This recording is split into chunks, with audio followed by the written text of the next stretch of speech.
Hello guys, চলে আসলাম। দেখতে পাচ্ছেন আপনাদের মাঝে সবজি নিয়ে। আর এই কোটাকুটি করা হবে এই মুহূর্তে, সে প্রস্তুতি চলছে। আর অফিস থেকে বের হয়েতে বাজারের উদ্দেশ্যে রওনা দিয়েছিলাম।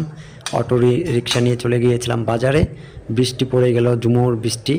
আর সেই ঝুমঝুম বৃষ্টির কারণে মাছও পেলাম না, তাই চলে আসলাম বাসার উদ্দেশ্যে। বাসায় এসে কিন্তু এই সবজি কাটার আয়োজনটুকু করে ফেললাম। আর সবজি কিন্তু কাটাকাটি কমপ্লিট। সবজি কাটার ফাঁকে ভাত চড়িয়ে দিলাম, আর ভাত প্রায় হয়ে আসছে, দেখতেই পারছেন। আর দেখতে থাকুন ভিডিওটি ধৈর্য সহকারে। আপনারা অনেকেই কিন্তু অনেক আমাকে সাজেশন দিয়েছেন যে ভাইয়া আজকের এই টমেটো, আলু এবং এই সিম দিয়ে কিন্তু একটি সবজি করার জন্য। আর আমি দেখুন বাজারে গিয়েছিলাম, যদিও বৃষ্টি হয়েছিল, আর অবশ্য মাছ পাইনি। আর দেখুন আমি সর্বপ্রথম রান্নার যেই পরিবেশনটা করছি তা সেটি আপনাদের মাঝে তুলে ধরছি। এই যে তেলটা নিলাম, তেলটা দিয়ে দিব কড়াইতে ঢেলে। অবশ্যই দেখতে থাকুন।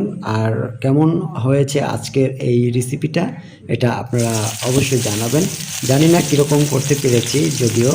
আর আপনাদের তো অবশ্যই অনেকটা সাপোর্ট পেয়েছি, অনেকটা পরামর্শ পেয়েছি। রান্না বান্নার অনেক পরামর্শ পেয়ে থাকি সব সময়।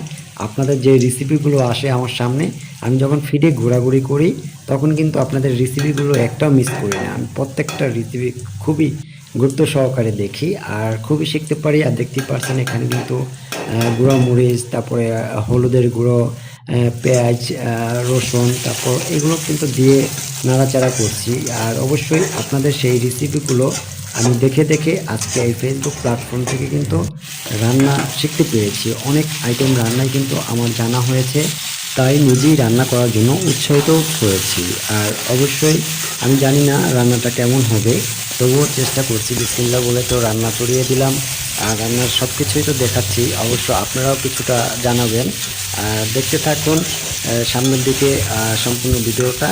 আর বারবারই কিন্তু এটা নাড়াচাড়া করে দিতে হচ্ছে। অবশ্য আমি আগে তেলটা দিয়ে নিয়েছি, তেলের সাথে গরম করে তেলটা, পেঁয়াজ, রসুন, তারপর আপনার হলুদের গুঁড়ো, মরিচের গুঁড়ো, সব কিছু দিয়ে কিন্তু দেখেছেন আমি নাড়াচাড়া দিয়ে নিয়েছি।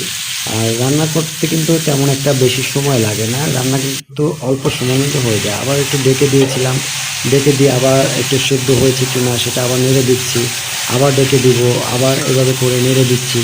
অবশ্যই এভাবে করে আমাদের রান্নাগুলো যদি আমরা যারা ব্যাচেলার আছি তারা যদি রান্নাগুলো শর্টকাটভাবে আমরা এভাবে করতে পারি, অনেকটা আমাদের জন্য সুবিধা।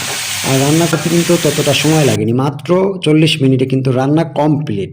আপনারা দেখতেই পারছেন। আর দেখতে থাকুন, রান্না সম্পূর্ণ আপনাদের দেখাবো।